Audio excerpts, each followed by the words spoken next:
Hi, I'm Laila. Here's my story. Welcome to Grounds for Divorce. I'm your host, Isabel, a divorcee, once a air stewardess. Now I'm here to help others find clarity through chaos. This show is for anyone who is going through divorce, be it emotionally, financially, and everything in between. Hi, I'm Kathleen. I'm co-host. I'm a divorcee and a realtor who helps families navigate their property during divorce. Today's guest is radiant at 58, a woman who carries stories, strength, and elegance in every word. She's the founder of Gallop, a true glow-up queen. Laila, thank you so much for joining us today. You look fabulous and you look like just walk off the runway. How are you today? I'm very good, and thanks for having me. It's kind of hot, so I'm flaming too.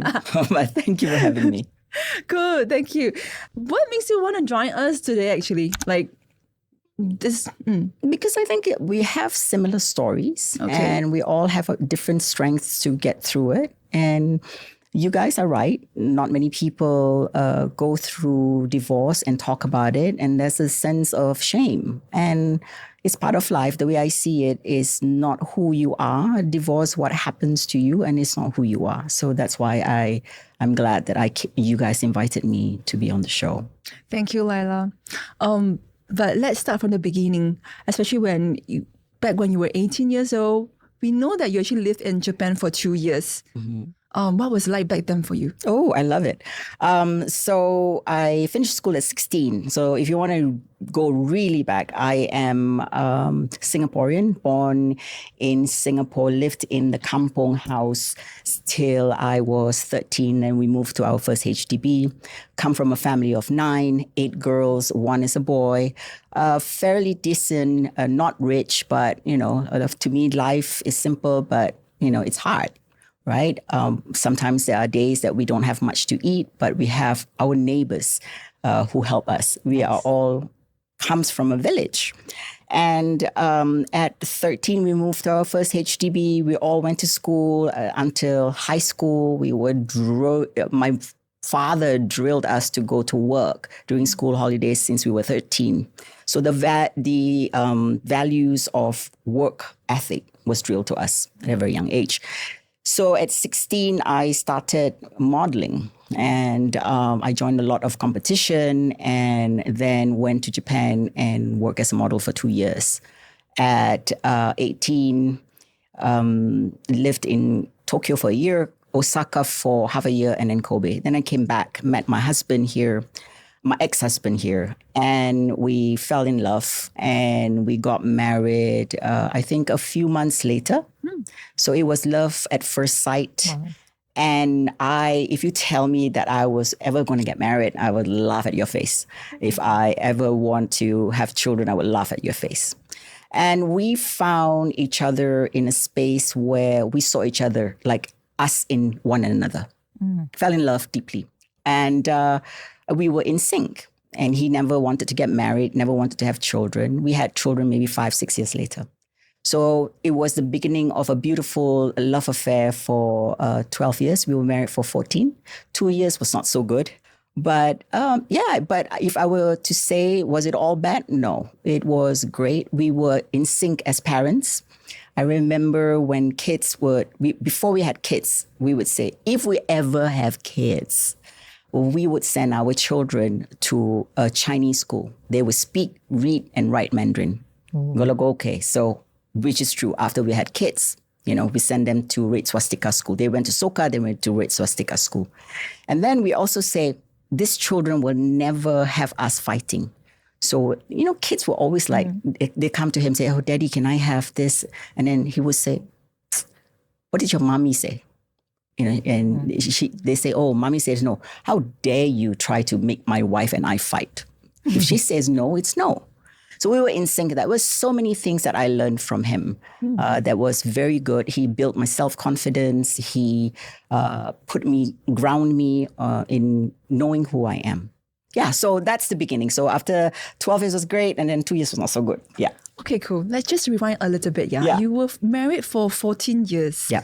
And then from modeling, becoming a housewife, what makes you take the leap of faith? it wasn't a leap of faith. Modeling was just a job for me, right? Being a housewife, I like being a woman. I like, I think all us Asians, right? I'm sorry if you're Westerners and you think that I'm what do you call it? I'm not putting you in the same category. Maybe you are. But I think when growing up, to serve people, we have you eaten? That's the first thing we ask, right? Yeah, very Asian. Yeah. So for me, it wasn't any problem. I didn't degrade myself. I worked since I was 13 to 18. And then he wanted me to stay home and he wanted to look after me. So it was a choice. It wasn't like you have to stay home. So it wasn't like a change or whatever. Yeah. Right. And then, but what happened when you said that the 2 years was not great? The last 2 years. So the last 2 years, he is a brilliant man still, and he writes music for commercials in Southeast Asia. And his biggest dream was to put out an album, and he did put out an album. We were the covers. My second daughter and I were the cover of the album. Wow. And it was fantastic. But I think for him, I can speak from my own point of view. He might disagree.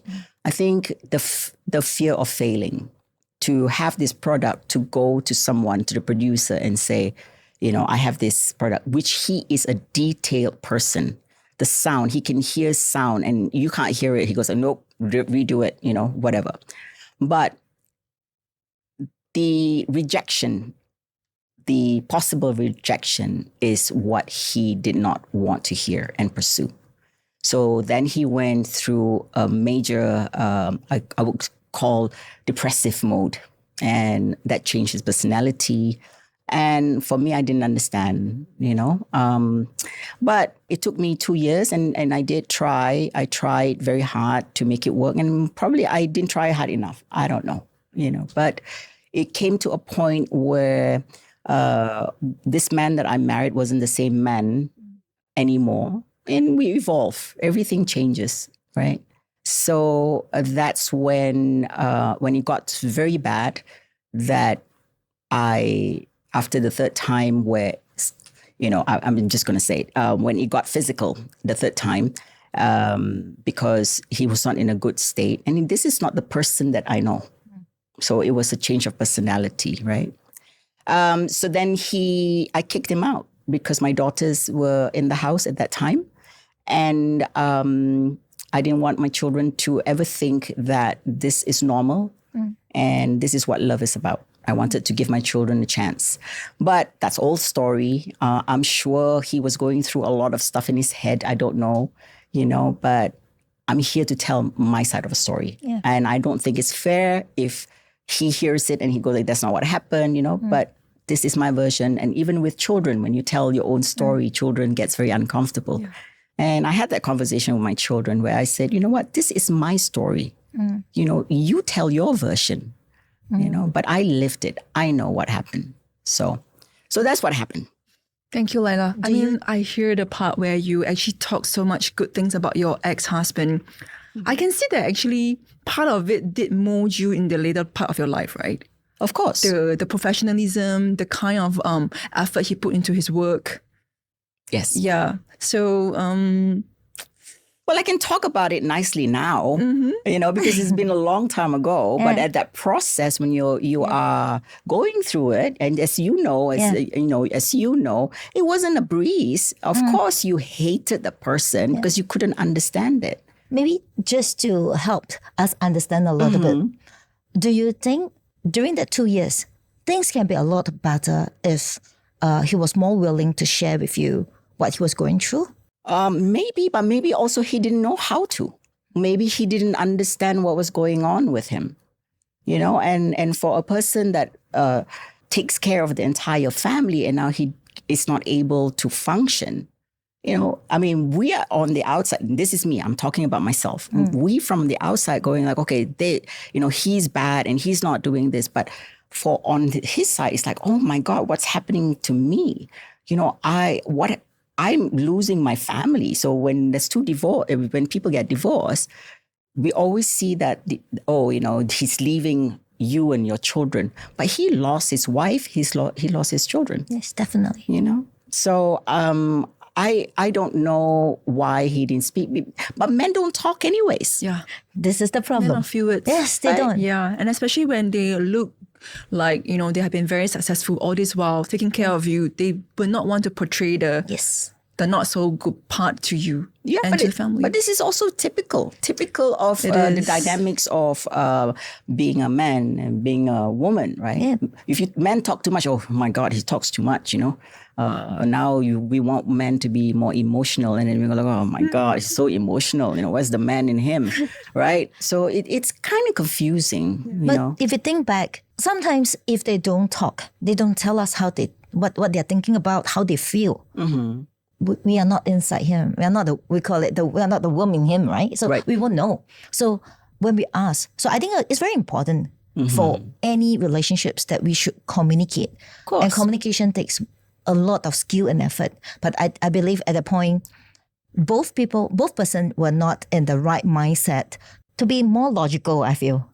Of course. But I think also it comes from stems of fear, right? Because I was a housewife and he's the breadwinner, right? And he doesn't want to go to work. So I go like, okay, let's go, I'm going to go with you, and he can't function. And so what's wrong with you, and he can't verbalize it.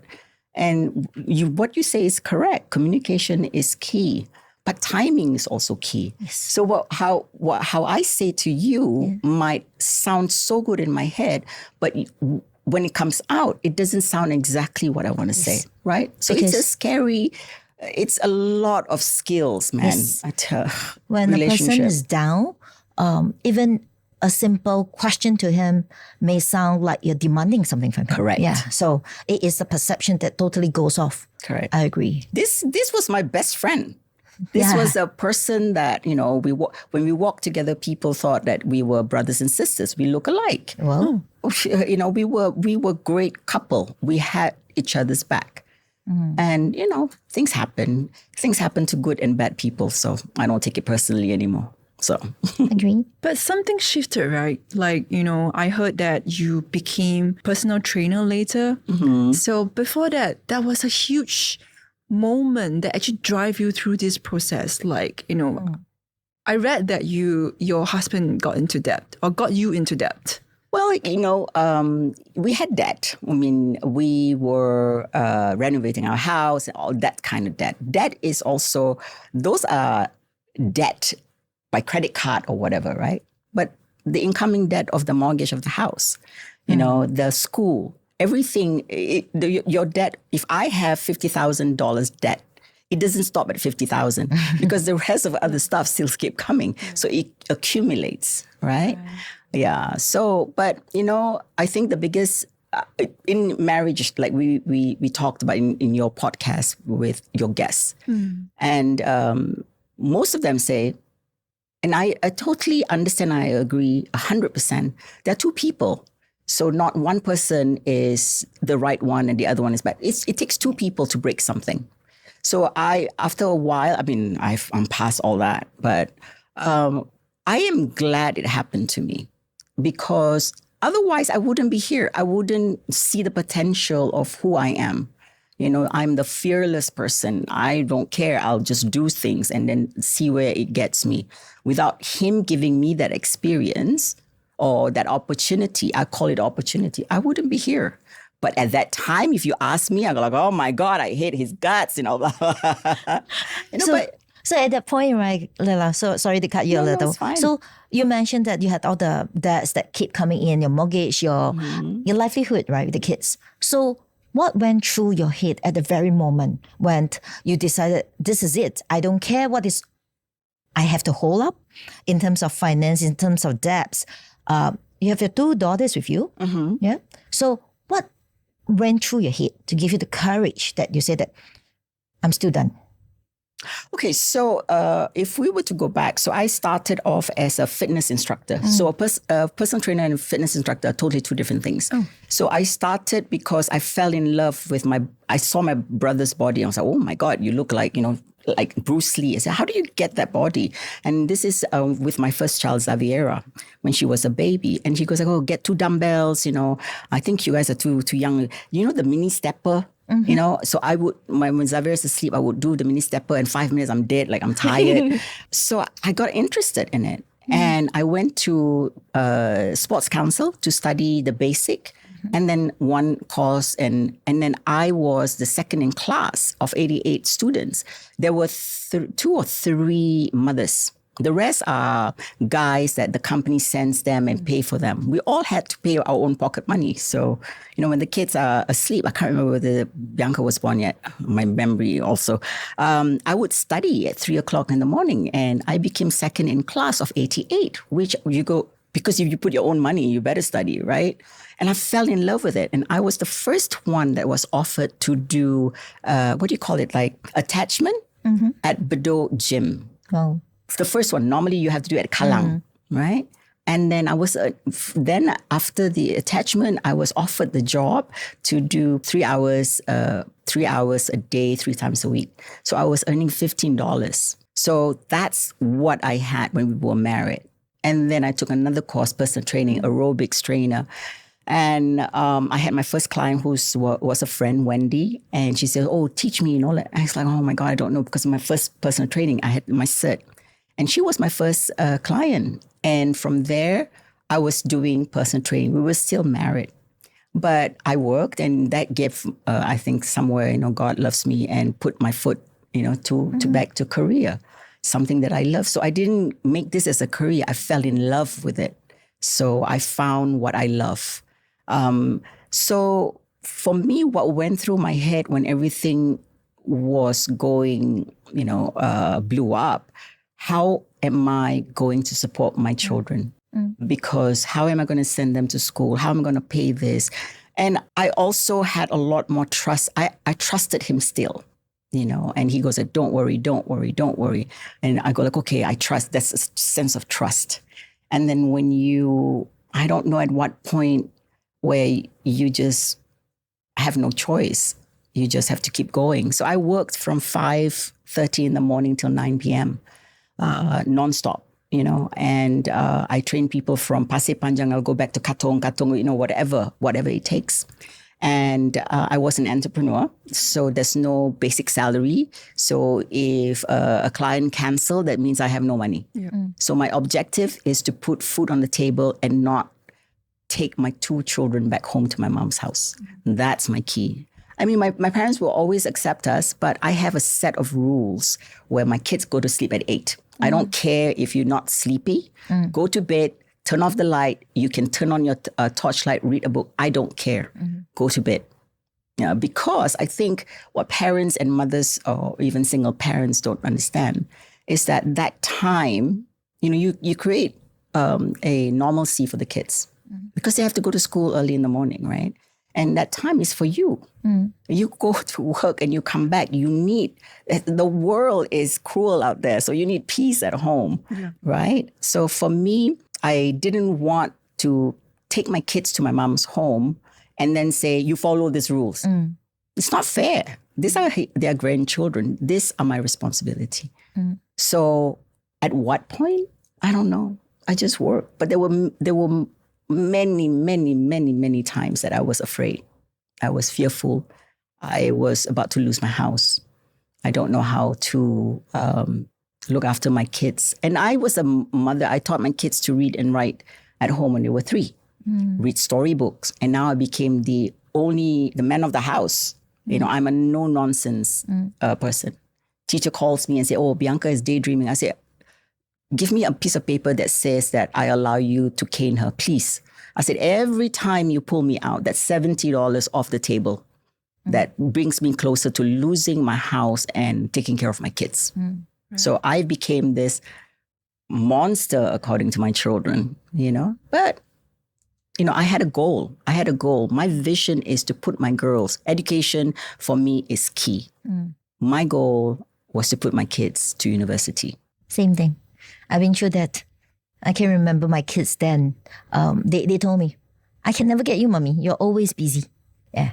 So teachers have to call me, and I told the teacher, contact me. If you cannot get me, text me because I'll reply you.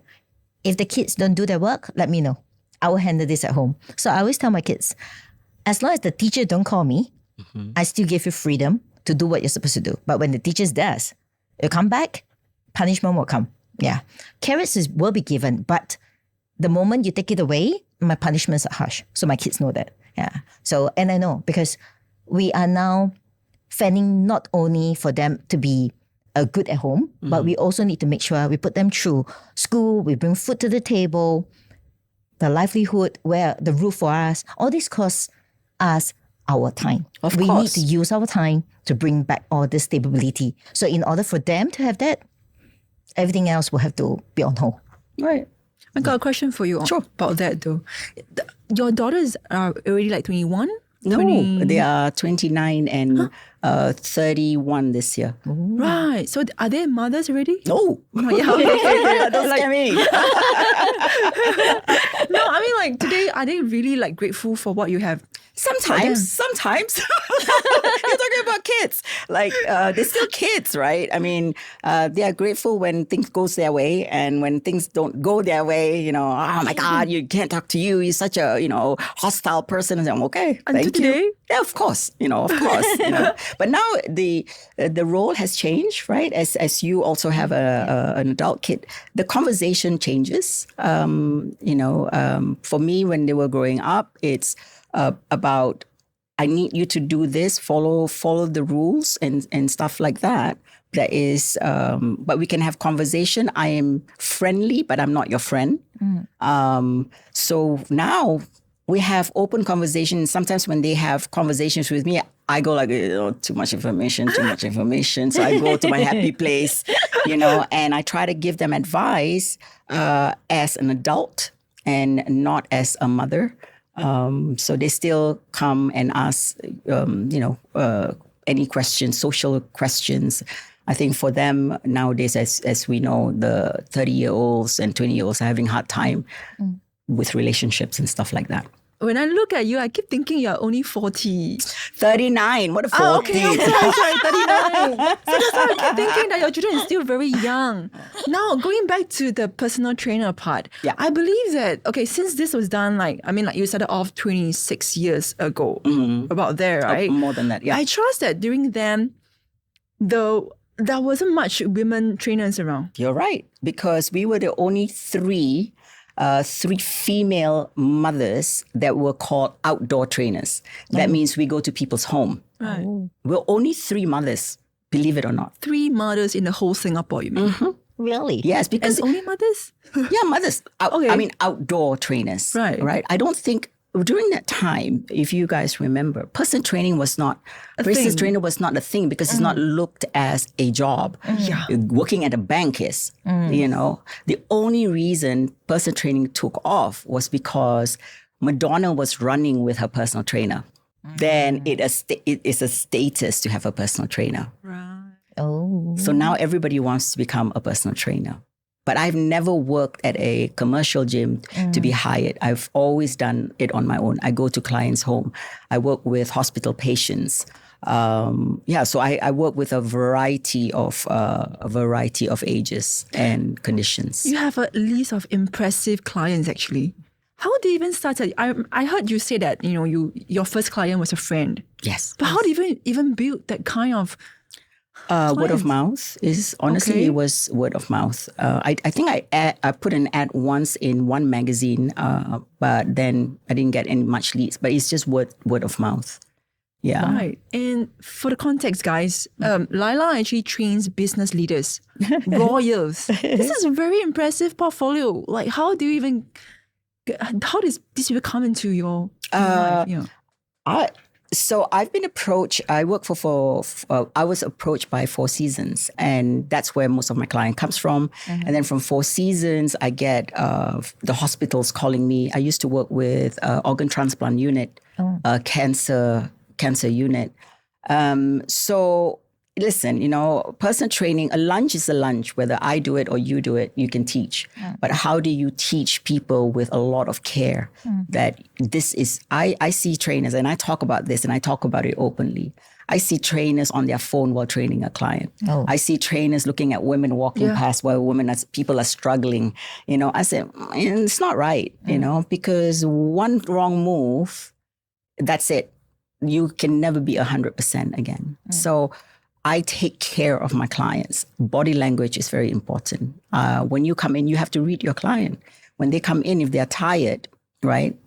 How do you push them without them feel like, oh my God, I cannot do it. They feel deflated. I want my client to feel that, wow, at least I came. I had a great time. I'm coming back. So, for me, I don't know. I come and turn up as me. So I don't know. Word of mouth. This is really wisdom. Like what you do, how you observe people. I don't think the school teaches you that, right? If the school has taught you that means everybody else should know the same thing. But it's work ethics that you develop from your personality. That's where it attracts all these people with the referrals that comes to you. I hope so. But also when I was in school, I didn't have a good time with my teachers. Most of my teachers were like hitting me with my ruler because I don't know math. I don't ever want anyone to feel the way that I felt when you are teaching someone. Nobody wants to feel stupid. There is no stupid people. You are here. If you have teachable moments, you should take that opportunity. And through teaching, you also can learn. So that's this is my whole sentiment with my kids, right? My kids will go like, oh, you do this, it's so mean, I said, listen, whatever you don't like about me, do better. Whatever you like about me, do better. I said, motherhood doesn't come with manuals, Yes. We learn from our mothers. The mothers learn from their grandmother or whatever. And then through the people they hang out with. So I said, we're all trying our best. Yes. I told my daughter and my son the same thing, right? So because sometimes they whine and say that I control too much, I say this too much. I say, look at your grandma. Then you look at mommy and then be glad that at least you have a childhood. I don't. And I was complaining to my parents just, I think I told my mom just 3-4 days back, Mommy, I have no childhood. I say, you control me so much because you thought that I will get in the wrong company and all. I say, excuse me. I say, now you look at me. I say, I'm complaining, Mommy. I'm complaining because you did not give me the childhood that I deserve. So I told my kids, be glad. She's your grandma, not your mommy, I say, I had this mommy, but you had me. You're having me. I said, no. So if not, I say, they ask grandma to help. Right. Yeah, I told them that. And my kids was like, okay, they got nothing left to say. They were like, okay, I am better than you, mommy. Yes. Yeah. And they shut up. Yes. Yeah. Kids. Yep.